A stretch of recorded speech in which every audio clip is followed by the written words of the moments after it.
Ayan guys, good morning. Magluluto na naman tayo guys. Chicken na naman. Buong chicken na naman to guys. Yung ating lulutuin. Ayan o. Ibababad natin guys dito sa Sprite. Ilalaga lang natin yung mamaya guys. Para siyang adobo din. Yan, lagyan natin ng kunting asin guys para magkalasa yan. Binababad ko yan sa Sprite guys para lumambot siya. Kanya-kanya naman kasi tayong luto guys eh. Kaya yan, pamintang powder. Yan siya. Kasi yung anak kong panganay hindi kumakain ng isda. Hindi pa naman kakain yan guys pag walang Tapos, lagay ko na yung laurel guys. Oyster sauce. Ano lang natin dito. Lulutuin ko ito mamaya mga 2 o'clock. Para pagdating ng anak ko panganay. May ulam pa naman kami kagabi. Nagmunggo ako kagabi. Malinis yung kamay ko guys ha. Hindi ako naglaglab talaga pag nahirap. Sibuyas sa bawang. Kasi, naman natin yan mamaya. Ilalaga. Ayan, sibuyas, bawang. Hindi na ako naglalagay ng luya pag ganito, guys. Kasi ayaw ng mga anak ko yung lasa nun.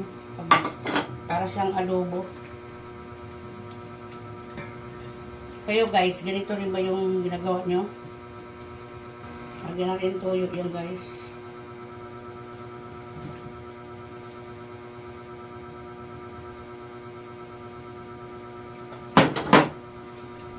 Tapos ito, bitchin.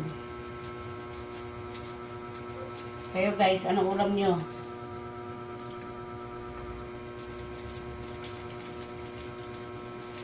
May bawas itong bitchin kahapon. Binawasan ko na ito kahapon. Ubus ko na yan. Yan. Isang kutsara na asukal guys kasi ayaw naman nila ang sobrang tamis. Lasa siya. Tapos, lamasin lang natin yan guys.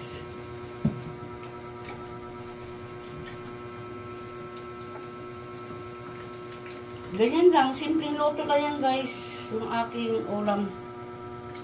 Mga anak ko kasi lalo na yung panganay ko. Nako. Nag-ulam kami kagabi ng tilapia, saka munggo. Ayaw kumain ng isda. Ayan, tapos na ako mag-marinate guys. Lutuin natin yan mamaya bago dumating si ate. Uwi ni ate 5. Kailangan mga 5 o'clock. Luto na to guys. Para may ulam si ate. Minsan kasi hindi na kumakain ng hapunan yung anak ko yan. Matutulog na lang siya pagtapos ng magpahinga kumain. Matutulog na lang siya. Yan, tsaka yung aming prutas. Cucumber na naman. Avocado. Marami yung avocado ko yung kahapon. Ginawa na namin yung iba. Ayan guys, pinalambot ko na yung aking nilotong buong manok. Ayan. Parang siya na guys oh. Ayun ko anong tawag dito sa loto na to. Tsamba-tsambang loto guys. Ayan guys, siniwa ko na yan bago ilagay sa plato. Inano ko ng gunting para mabilis. Ang lambot niyan guys oh. Ang sarap pa niya guys, kahit ganyan yung kulay niyan. Masarap siya. Yan, malambot. Sobrang lambot yan guys, oh. Si ate kasi yan, ayaw ng isda. Kaya kailangan magluto kami ng ganyan. Sobrang lambot niya. Kain na tayo guys. Happy? Ano ngayon? Thursday? Yes. Saka yan, oh. Ulam namin guys, oh. Saka ito, oh. Sinigang na naman ng isda guys para sa aming mag-asawa. Yan. Ito sa mga anak ko yan, guys. Ayan yung sausawan nila.